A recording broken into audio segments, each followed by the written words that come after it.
Well, welcome to another week of Global Christian Perspectives. I'm the host, Elgin Hushbeck, and Chris Airy, and we're being joined this week by Henry Neufeld, the publisher of Nergion Publications, who's sort of the one who brings us all together anyway.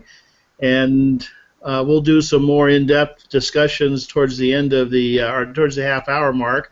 But let's jump right into our news stories this week. Still dominating the news here in the U.S. is the whole issue of gun control and the idea of sort of moving past the shooting and getting over that and into the proposals as to what we should do, and there seems to be no end of that. President Obama is flying out to Oregon, and Hillary Clinton has come out with a series of gun control measures, and other people have been making various proposals. One of the problems I have with a lot of these is I look at them and I don't see how they would have actually stopped any of these events. And so one of my questions we're going to start off with is, what can we actually do that would be effective, and should we be taking measures that actually wouldn't affect any of the incidences we've had so far? Let's start with Chris and get your feedback on that. Well, I'm struck by the fact that in Australia they had a set of mass shootings back in the 80s and 90s, and I think it was in 97 the government said enough and instituted some fairly stringent gun control laws, possibly a little less strict than ours, and they haven't had a mass shooting since. So, from my point of view, if the Australians can do it, so can the Americans. Henry? From my point of view, I think we generally try to solve these things in ways that can ignore the culture that's around.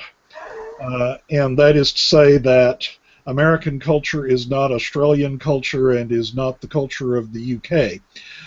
Sometimes our differences are obscured by our similarities. We are two countries separated by a common language, after all.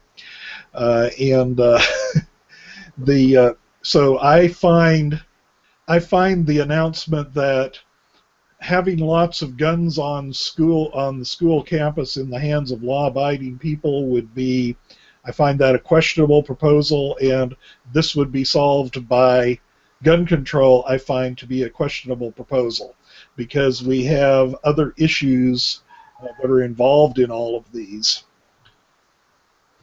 Yeah, I think Chris brought up a good point in terms of last week. I know Chris is probably surprised that I'm agreeing with him. Oh, yes. One of the proposals is the shooters do tend to seek out gun-free zones. But when it comes to schools, I think one of the issues with schools is there's something uniquely evil, and maybe Chris won't agree with this part of it, but I think there's something uniquely evil about targeting young people, which for me includes, unfortunately now, even those in college, since I'm kind of getting up in age a bit. But, it's one thing to go to a random group of strangers and kill them. It's uniquely evil to go and target children or even young adults, people whose promising life and potential is still well ahead of them, because you're not only killing the person, you're killing the potential of everything that they would be and any good, hopefully, that they would do. So I'm not too convinced anymore of the gun proposal. More guns, less crime, at least in terms of schools. I am in other areas. I think it's ridiculous that we've had mass shootings on military bases. I think it's ridiculous that the military is not allowed to carry guns. That strikes me as always a bit strange. Is it not, though, part of the reason that we do that with the military is posse comitatus, that in general, and having been in the military and having been involved on the fringes of law enforcement issues as a military member, the rules are fairly strict for the military actually being involved. Now, you can obviously, on base, you have your own legal action. But is that impacting? I haven't really studied the recent military shootings to know for sure. Well, the rules were changed back in the mid '90s, prohibiting the military from carrying firearms. We're not talking about them walking around with their M16s, but walking around with personal firearms on base or having them accessible. Only military police now on base are allowed to have firearms, and that doesn't, to me, come under posse comitatus in the sense that it wasn't a problem until the mid '90s, and then suddenly it was ruled out, and that would have taken care of a few of these shootings. And there's the Oklahoma Mall shooting, also a gun-free zone in the middle of Oklahoma. So I think it would do some, but I agree that that's not really the main point. The real point is, I think, with Henry, is the culture. We have a culture that glorifies violence. We have a culture that dehumanizes people, whether it be sexually on MTV or as cogs in a wheel in other areas, or however.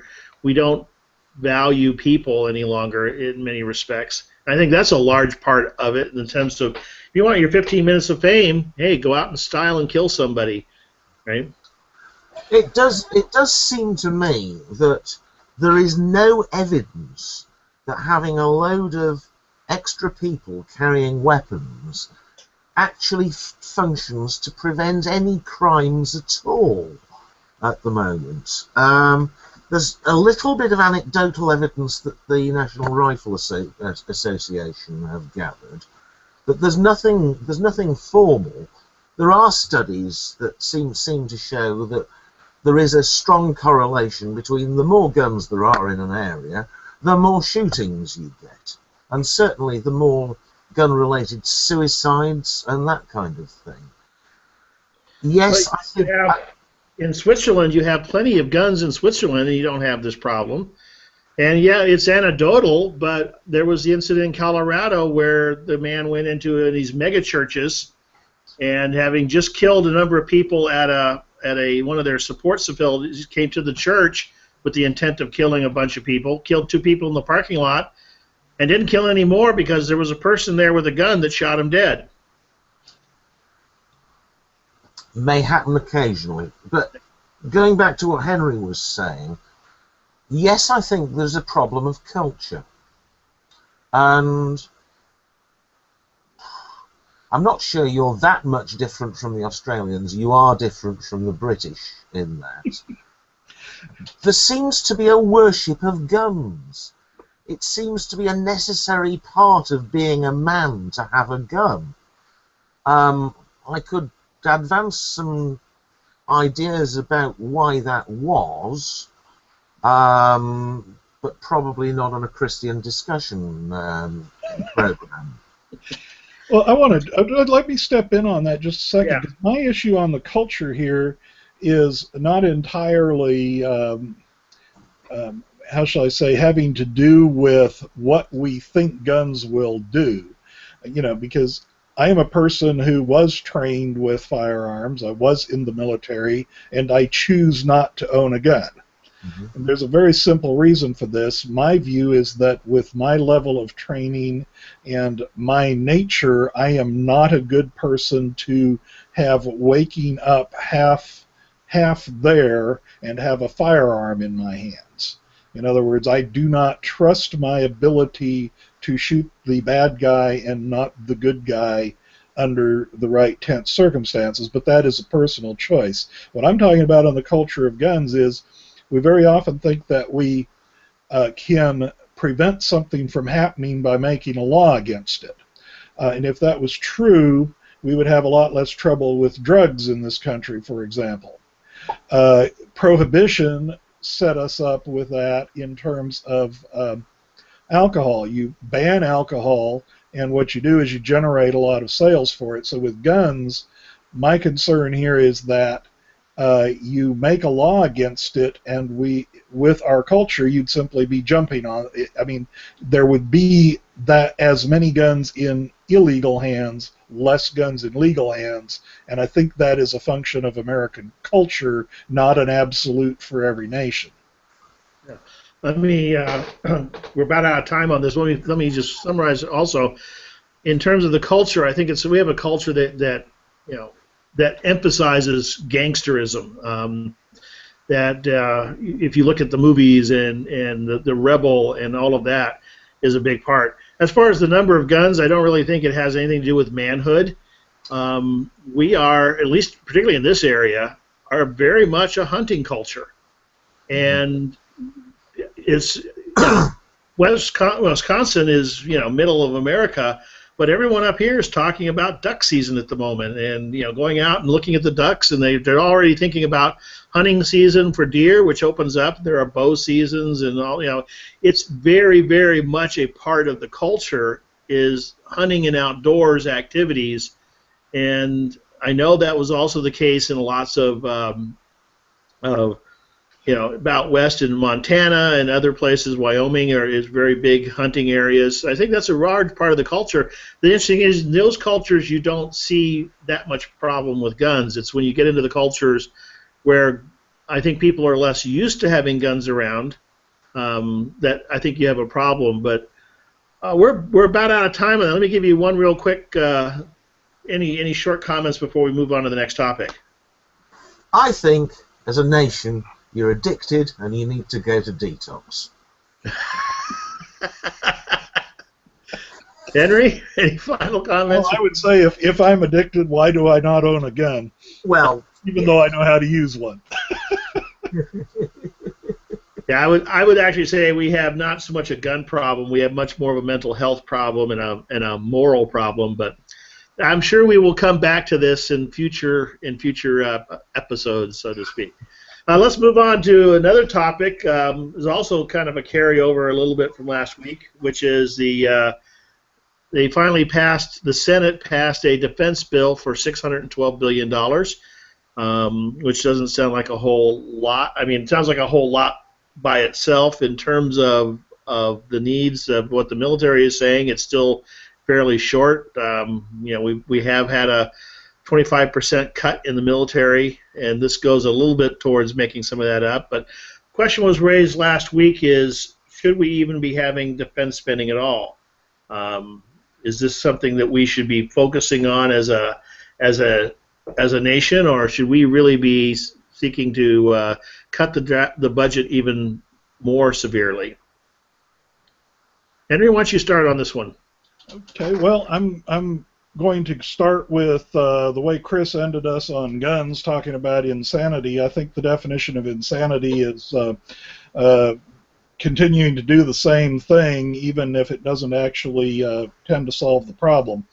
My view is that we actually should be cutting defense spending, but I think the problem is that we're cutting defense spending while we still think we're going to do the same thing with the money that's left. And that is to say, in my view, we do not have a viable strategy to fight terrorism. We do not have a viable strategy for national defense. We're running on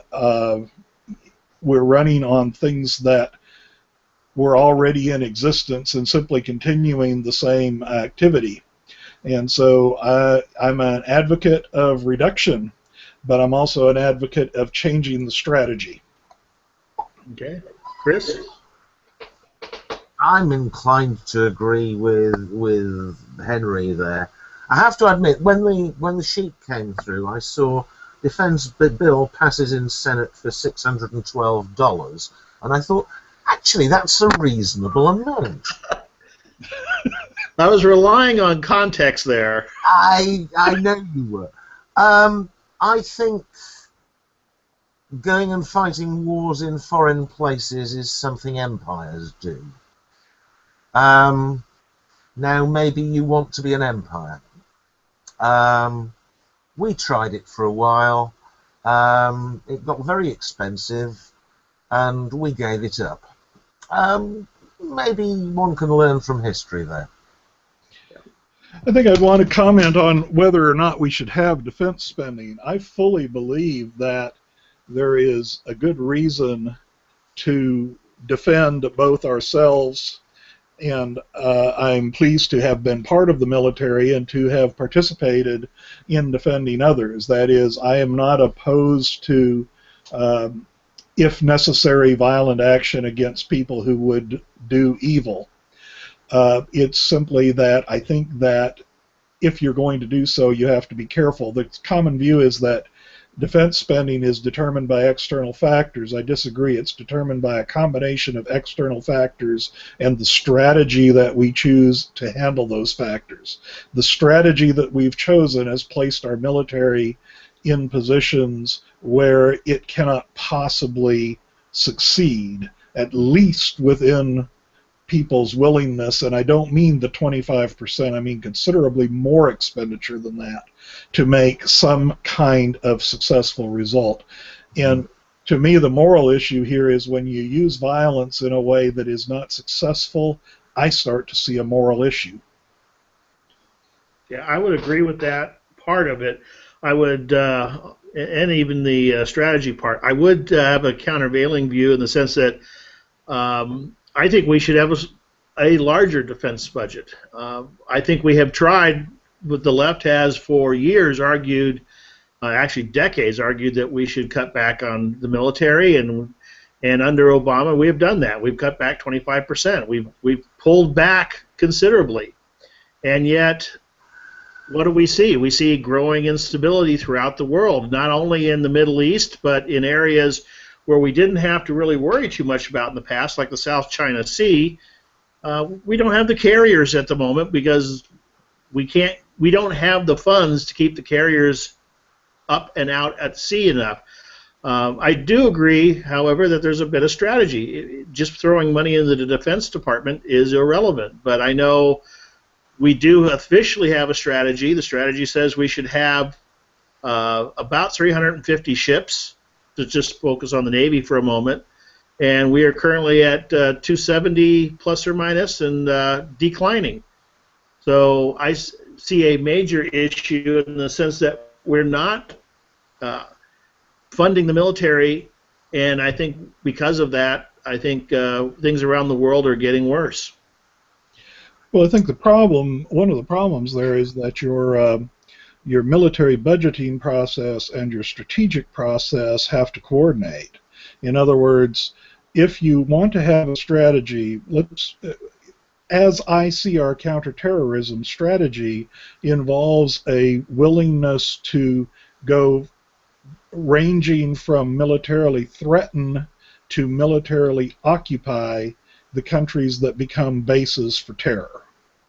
With that strategy, you need not just 350 ships, but you need a considerable increase in expenditures elsewhere, as well as a considerable increase in willingness to expend lives in these countries. So having a strategy that says one thing and an expenditure that says another thing is the worst of all possible worlds.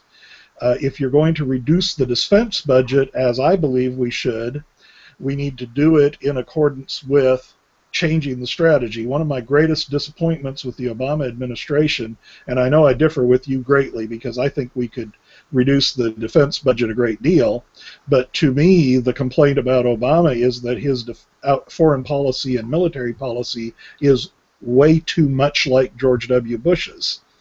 And a supporter of Obama, President Obama, should not be spending a lot of time complaining about George W. Bush's foreign policy, because the two are different in degree, but not as much in substance as one would like.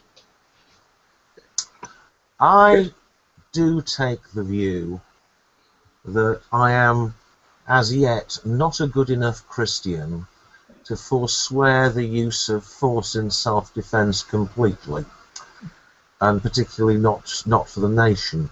I am, however, quite convinced that following Jesus' strictures on the subject, I should love my enemy and repay them with kindness, not with bullets.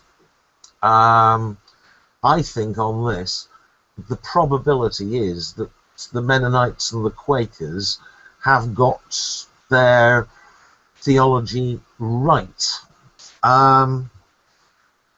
Self-defense is one thing, however. How are you defending yourselves in the South China Sea?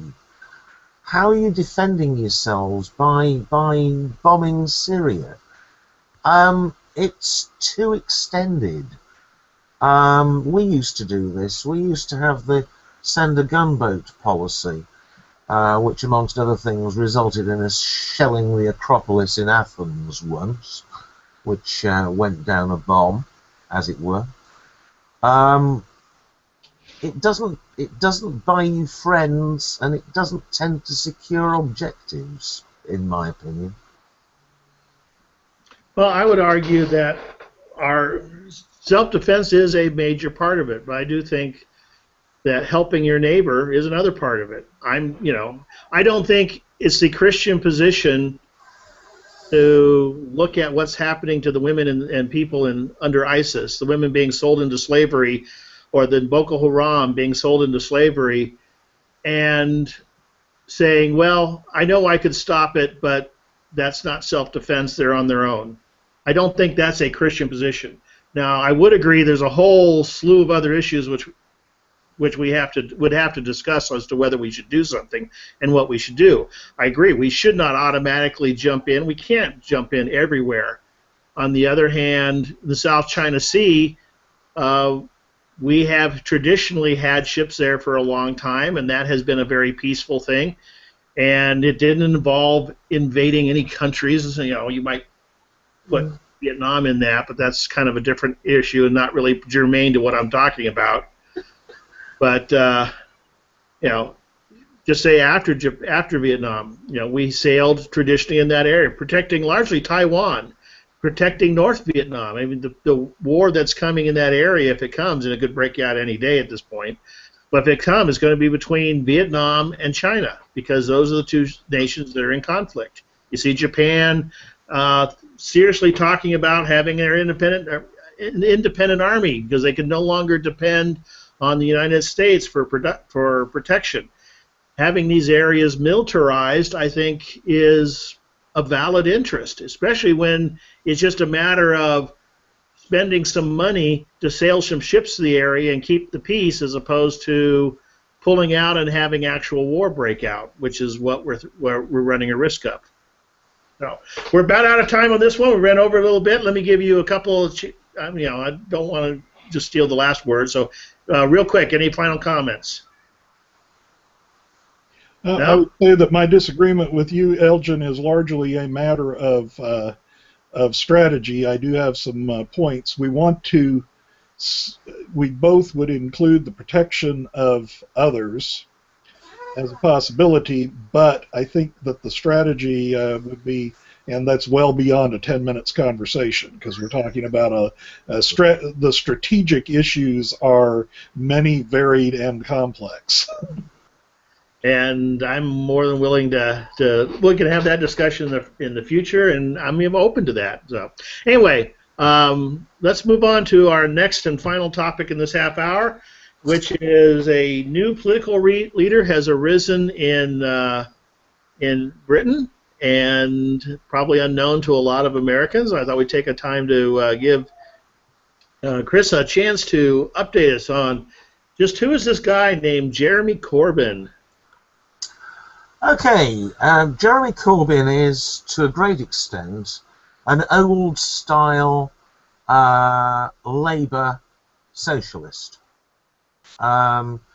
He's been an MP on the backbenches for years, since I think the 1980s, but Labour decided to modernise itself, and in the process of modernising itself came to look remarkably like the Conservatives, a phenomenon that you probably know in the States with the Democrats and the Republicans. Corbyn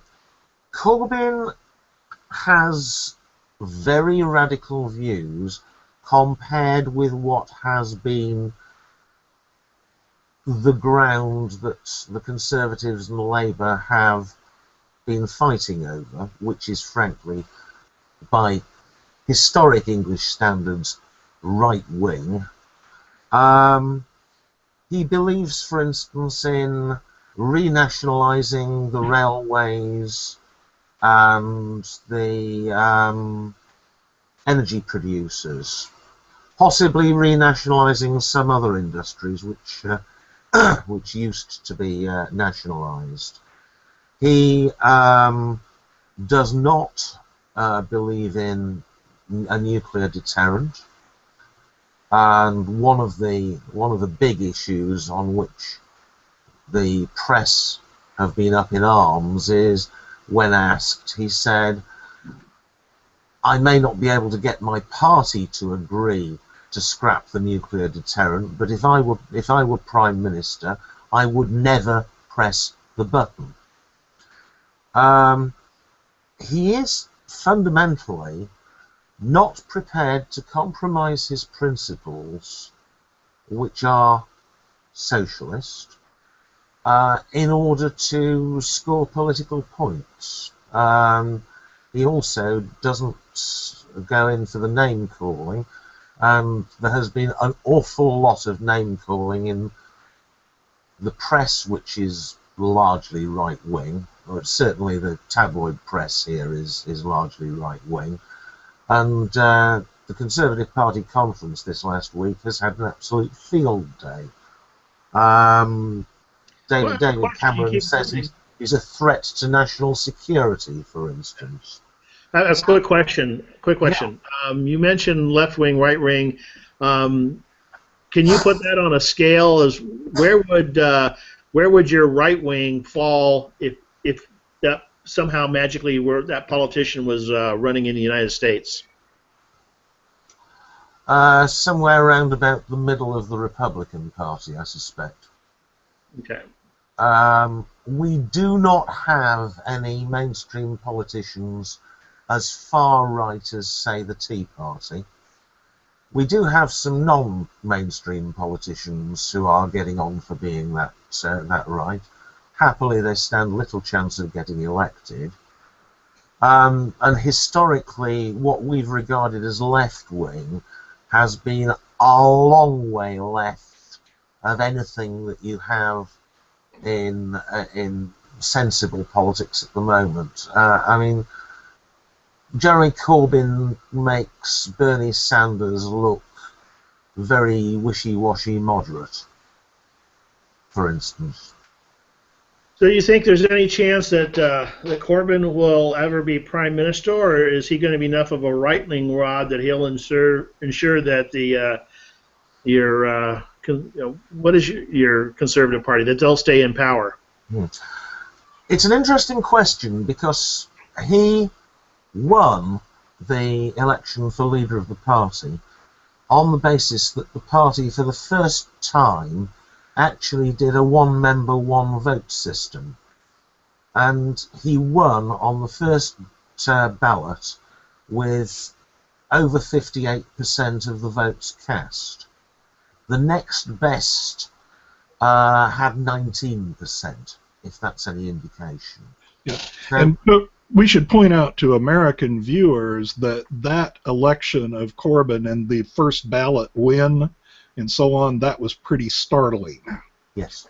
Watching the ramp up to it, I was looking at it saying, this isn't going to happen, this isn't going to happen, and then it did. Yeah. Since he was elected, the Labour Party membership has soared. The Labour Party membership feels energised. Their MPs, who came in under a crypto right-wing platform, are feeling very uneasy. So he's going to have problems taking the parliamentary party with him. But I look at the last election, and in Scotland, the Scottish National Party won all but 3 of the seats, wiping out all 3 of the main parties, apart from 1 Conservative, 1 Liberal Democrat, and 1 Labour MP left there. And they did that on the basis of a platform rather similar to the one that Corbyn is looking at. He, for instance, does not believe in austerity at all. He thinks that's a mistake. He wants to tax big business properly. Things of that sort. So if it works in Scotland, it is possible that it could work in England.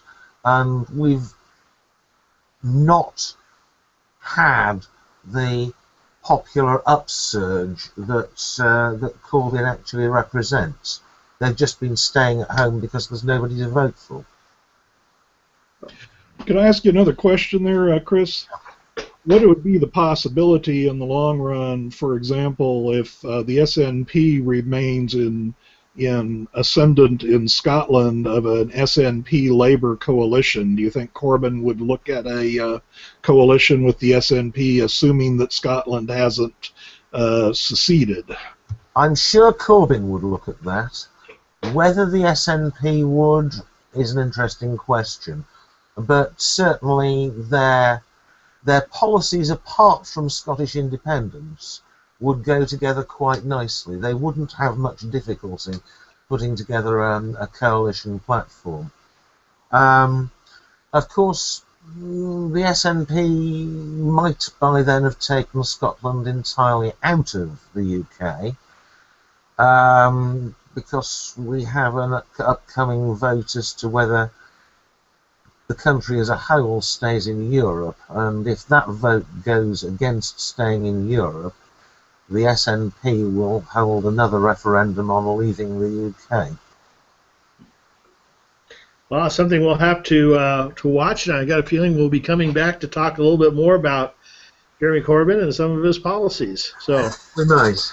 All right, we're at the bottom of the hour. This is the time where we get to introduce ourselves a little bit more. And again, I am Elgin Hushbeck, and I'm author of 4 books: Preserving Democracy, What is Wrong with Social Justice, Evidence for the Bible, and Christianity and Secularism.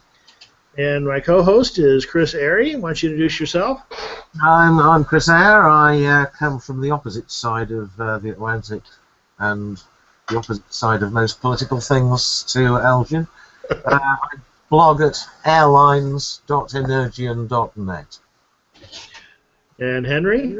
Well, I'm Henry Neufeld. I'm mostly here about selling your books as opposed to mine, although I will point out that there are 2 reasons that I'm on today, because we're going to talk a little bit about predictive prophecy, and I'm the author, I'll hold it up, of a study guide.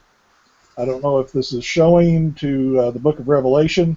Yep. One of the books in the participatory study series, and I'm also on Thursday night doing a series of studies on eschatology, 7 p.m. Every Thursday night, and so that's kind of why I was here. Hopefully, we're going to have a book by Chris here sometime soon, so that we can talk about talk about selling his book as well as his blog. I'm working on it. Okay. Okay. All right. So now we come into our in-depth section, and this is a topic that sort of spun out of last week's discussion. Last week we talked about apocalyptic thinking, both within religion and outside of religion, and how it seems to be prevalent throughout society. One of the comments that was made by Chris last week is the issue of predictive prophecy. And Chris, don't let me correct me if I'm wrong, but I don't think you accept the existence of predictive prophecy. We would agree that the vast majority of prophecy in the Bible deals more in the realm of what we would consider social commentary and moral critique than in what's going to happen in the last days. But I do believe there are some passages that do speak of not only predicting the future, but long-term predictions of the future, predictions that are beyond the ability of human beings to do. And for me, the classic example of that would be Daniel in the Book of Revelations. Much of the Book of Revelations is still future, so we can't really say it's accurate, simply because it hasn't happened yet. I think it will, but it hasn't.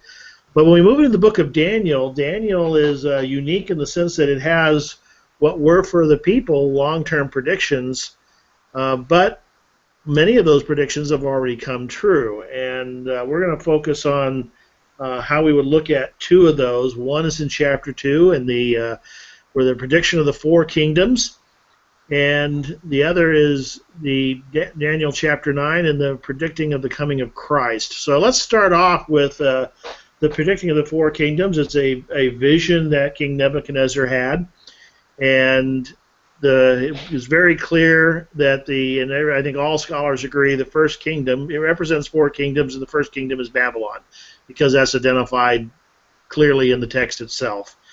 Where differences begin to emerge is particularly in kingdoms 2, 3, and 4. I believe kingdom 2 is the Medo-Persian Empire, kingdom 3 would be Greece, and kingdom 4 would be Rome. And that would be a predictive prophecy because obviously, particularly Rome, depending on where you date the book, Rome didn't happen until after that time. So even if you accept a later date for that, that is still beyond what the late date would have it.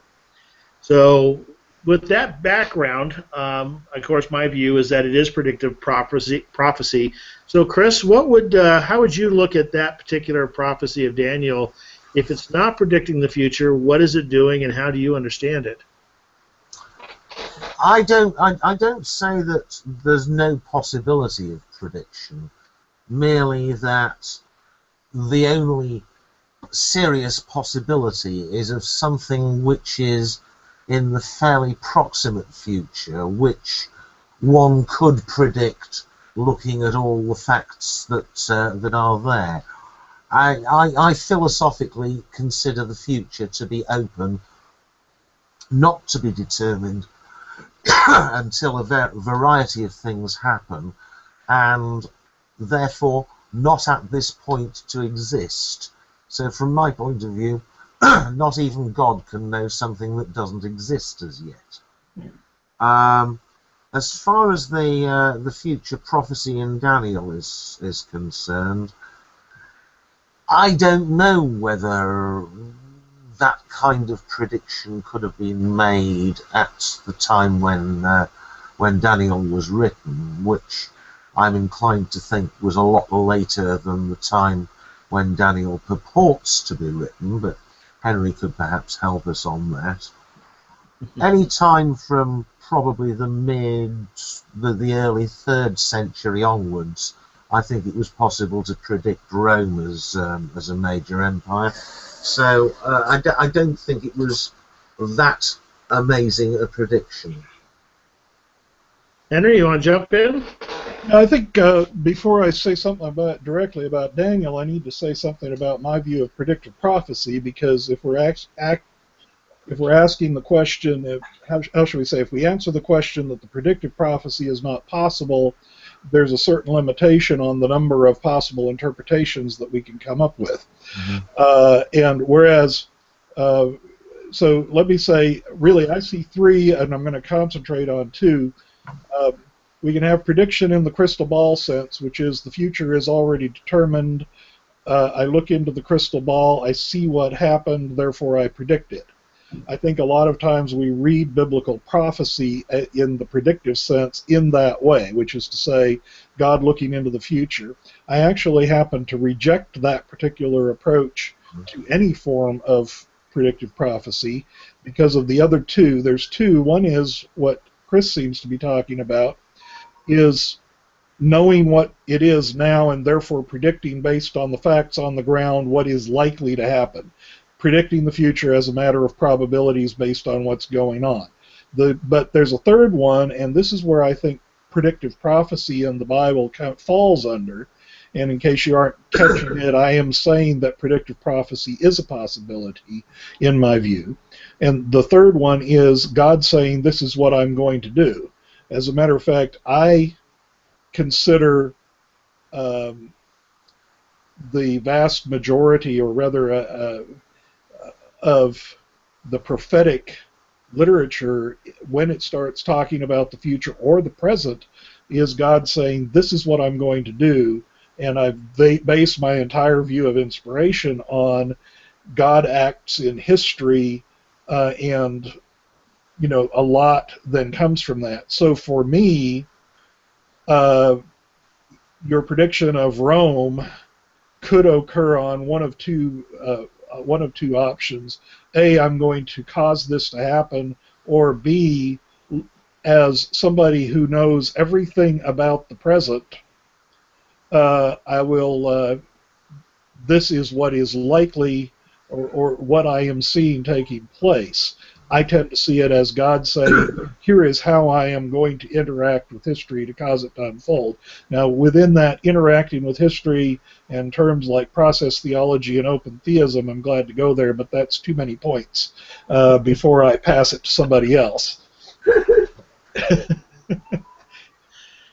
Okay, well, let me summarize real quick. I've got a question for you, Henry, which is, I tend to agree with both of your views. I believe that much of the predictions, I mean, for me, that when I'm teaching through Daniel, the subtitle of the class I teach is God is in control. And I think there's a very strong in Daniel that he will do what he will do. And one of the points he makes to Nebuchadnezzar is that, you're this great king, but you're there because I put you there, right? And so everything is dependent on God. So in that sense, that God working things out is very much so. On the other hand, I do think actual predictions into the future are possible, not because everything is predetermined. I think I would agree with Chris in the sense that things, what I'm going to do tomorrow is going to depend on me, and to some extent the factors that work on me. But for example, if I decide I want to go out and have a wonderful dinner with my wife, or if I want to stay home and save the money, that's my choice. It's not been determined yet. On the other hand, I believe, because of my technical background, God created the universe, and one of the things science tells us is not only did the physical universe of X, Y, and Z space come into existence, but part of that coming into existence was time. And so God exists outside of time, and so He can move through time, so to speak, and it doesn't quite work because He's outside of it, but to Him, moving into the future or looking into the future or looking into the past is not a barrier to Him. So He can look into the future, see what's going to happen based on what He's going to do, and tell us what's going to happen without predetermining it. I know that there's some philosophical issues, which again are outside the scope of this discussion there. But so my view of predictive prophecy, and I don't know which one. I think it's probably a mixture of both, God looking into the future and God determining how things will work out. But Henry, you sort of sidestep, or maybe I missed it. How do you view the four kingdoms in Daniel 2? Well, let me come back to that, but I want to make one point in a second, that open theism, at least as certain people, and I'm referring to Richard Rice, for example, who talks about it, is holding that God could know all, but intentionally creates the universe in such a way that He can interact with it on the basis so that when God says, I repent that I have made man, it's not a lie. That's one of the open theism arguments. I just wanted to bring that in. My view on the dating of Daniel, I view the Aramaic portions as earlier than the Hebrew, and so I would be saying that Daniel 2 is anywhere from, say, the mid 5th all the way down to potentially the 3rd century that the story comes out, and so I would say that it could be well beyond the range of human ability to predict. The question, though, is whether anybody, and this goes back to what Elgin was saying about prophecy becoming clear when it happens, whether anybody at the time would have the perspective to say, when Greece is ruling the world during the empire of Alexander, and you remember that Alexander's empire was rather short-lived, and fell apart rather promptly upon his death, whether anybody at the time, let's say when Alexander was ruling, would have said that the Fourth Empire would be Rome. If I was living in Judea, I would very possibly have considered Seleucia to be the Fourth Empire. Yeah. And that's because of perspective.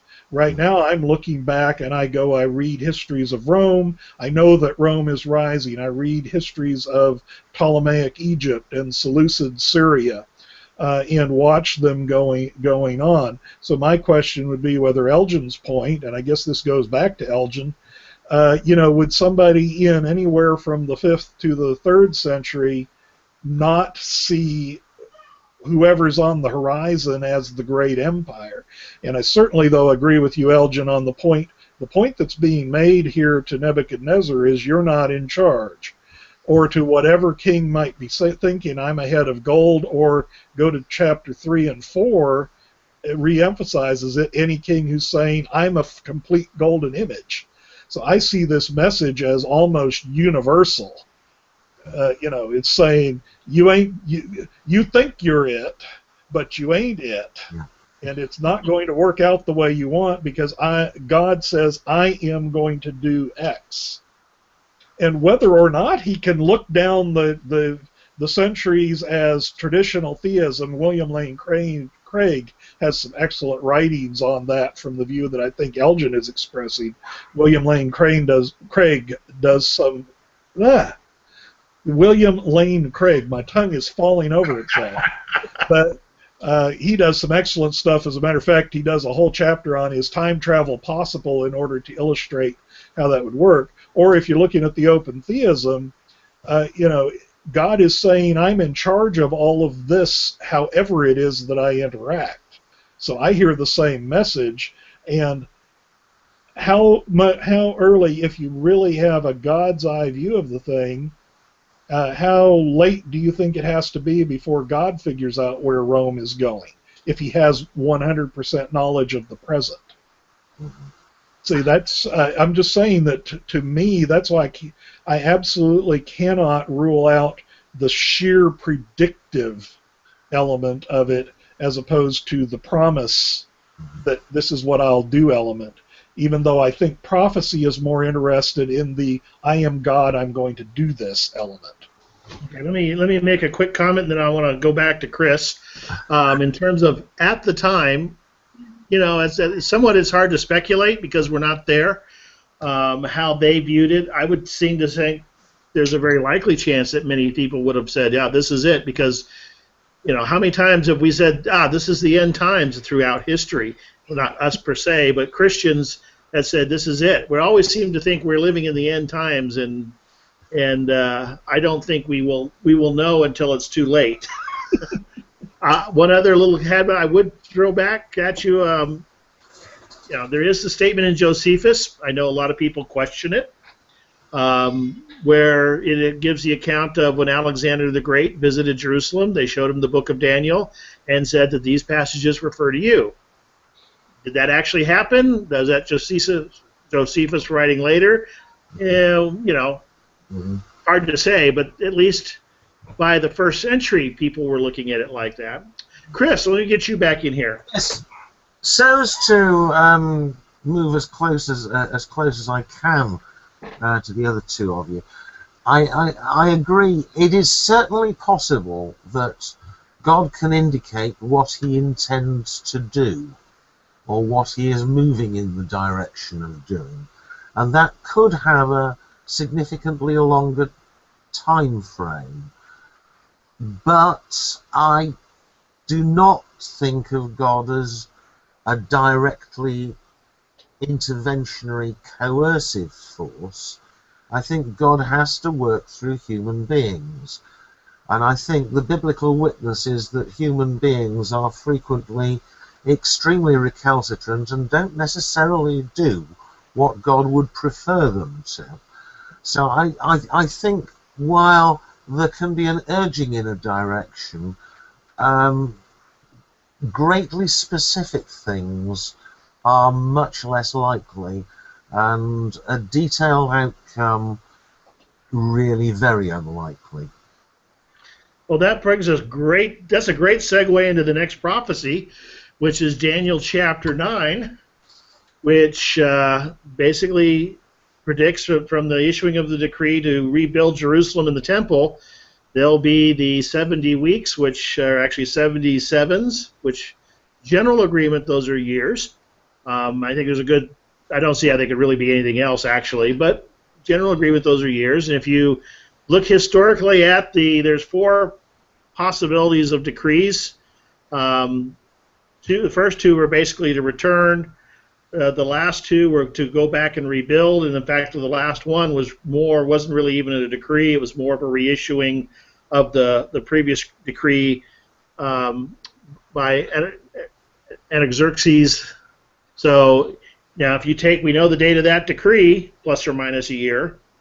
If you take that date, you add the requisite number of years. I'm not going to do the math here, but that brings you to 26 A.D. And the prophecy says that at that point, the Messiah would come, that after 3.5 years, he would be killed. And then after that, the city of Jerusalem and the temple would be destroyed. To me, this is one of the most amazing prophecies, not only because it's very specific, it's specific down to the year, because that's, 26 AD is roughly when the ministry of, if you start it from the baptism, that's when Jesus was baptized. 3.5 years later puts you up to AD 30 when he was crucified. AD 70, the temple and Jerusalem were destroyed. So how would you approach that prophecy, Chris?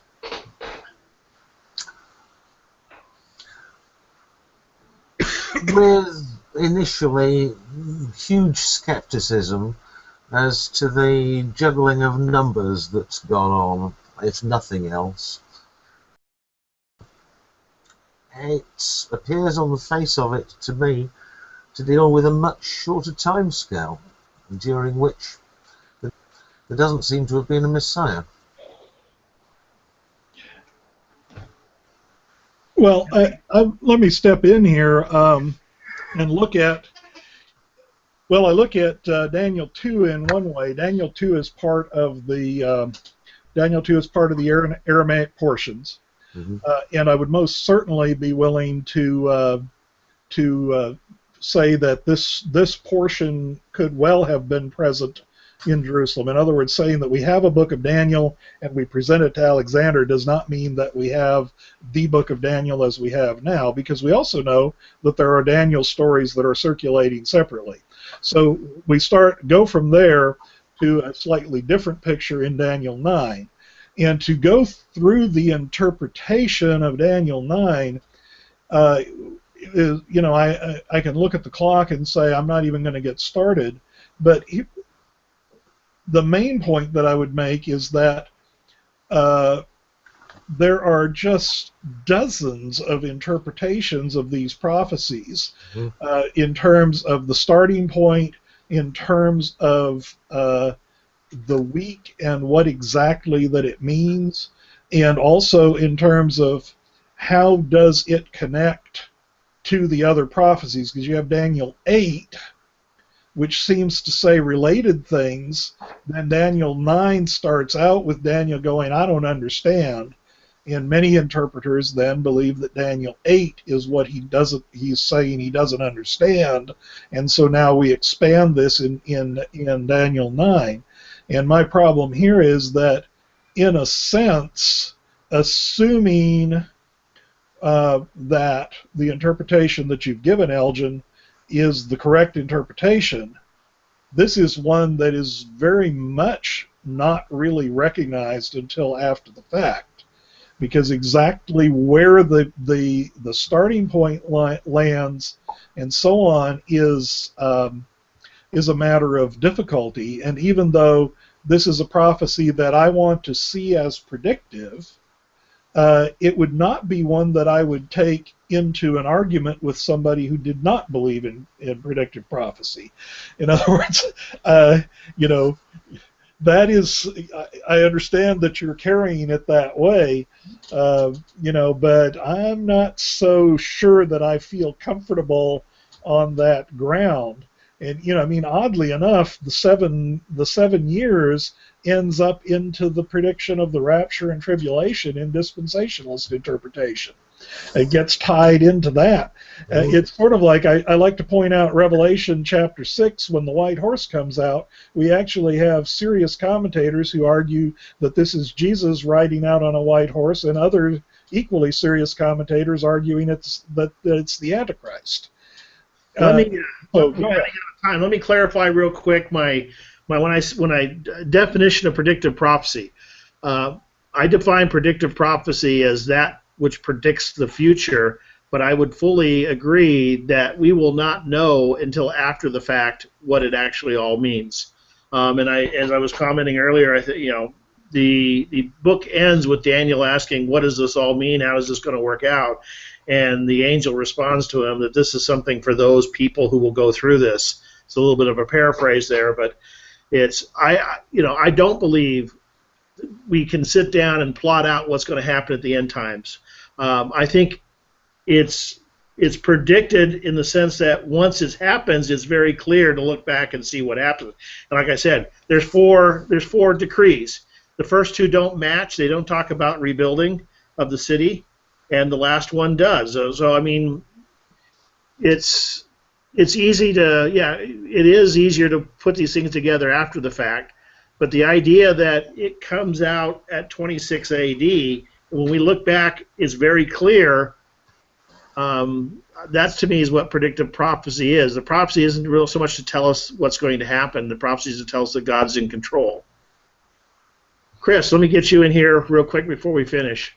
I see the form of the language as being vague enough to fit a whole host of possibilities. And frankly, yes, you can retrofit it afterwards. You can predict away into the future as you like. The predictions into the future don't work. I am not at all certain that the retrofitting to what has already happened works either. I just do not find this whole genre convincing as prediction at all. As a prognostication of what might happen, yes. Well, I would say that I don't think there's a whole. I mean, one of the big problems in here, and I have some of these quotes in my book, so to do somewhat of a little shameless plug here that Henry will probably be happy with. But in my books, I do talk about some of the scholars who disagree and the stories they put forth, the explanations they put forth for this. And the problem is that they don't work out. And eventually, as I quote Samuel Samuel in my book, basically saying these numbers are bewildering. No one can make sense of them. Well, no one can make sense of them unless you actually apply them to the history. And when you apply them to what actually happened, then it makes sense pretty easily. But it does require a belief in a God that can predict the future. And then if you're not willing to do that, then obviously that's going to be something that people will not want to accept. Mm-hmm. Closing comments before we run out of time. Well, I would just want to say very simply that I find any specific interpretation of Daniel 9 hard to hang my hat on, even though I have a great attraction to certain ones. And it's a simple thing is this, that I find the refutations of everybody else's interpretations much more convincing than the positive presentation of any particular one, and that's applies equally to everyone, including myself, because I also have views that I have of this prophecy, and I in fact do think it is predictive. But here's what I don't base. I think what I said last night is important. I don't base my faith on fulfilling the predictive prophecy. I base my belief in fulfilling the prophecy on my faith in God that comes from other sources. Now, that doesn't mean that it doesn't build it up, but I don't base it there. Okay. I merely note that on Wednesday this week I survived yet another predicted end of the world, I think that makes about 30 during the course of my lifetime. Yeah, and I'm equally skeptical of those. Like I said, my view is the parts that have been fulfilled, you can look back and see how they were fulfilled, and I think it's actually very valuable. I mean, chapter 11, I think I got the chapter there correct. I mean, chapter 11, the value of that, it's all been fulfilled, and the real value is to compare what was predicted to what actually happened. And you can kind of see that it's not something you would have been able to figure out in advance, but when you look at what actually happened, the pieces fall together. So I think in predictive prophecy, God gives us just enough, which in and of itself is a miracle, to understand from looking back how it all fit into the plan. But looking forward, there's all the key data is left out. So anyway, we're out of time. I want to thank everyone for joining us, and again, I hope you will look and join us again next week. We've also got, Henry, is there anything up on Tuesday this week? Yeah, on Tuesday I'm going to be talking to a new author, Lee Wyatt, whose book is called The Incredible Shrinking Gospel. Chris, as an associate editor, knows a lot about that book because he ran through it 3 or 4 times, passing it back and forth. That has been released, and I'm going to be talking about how people shrink the gospel with Lee Wyatt. That'll be this Tuesday night. And then we don't want to forget your eschatology lectures on Thursday.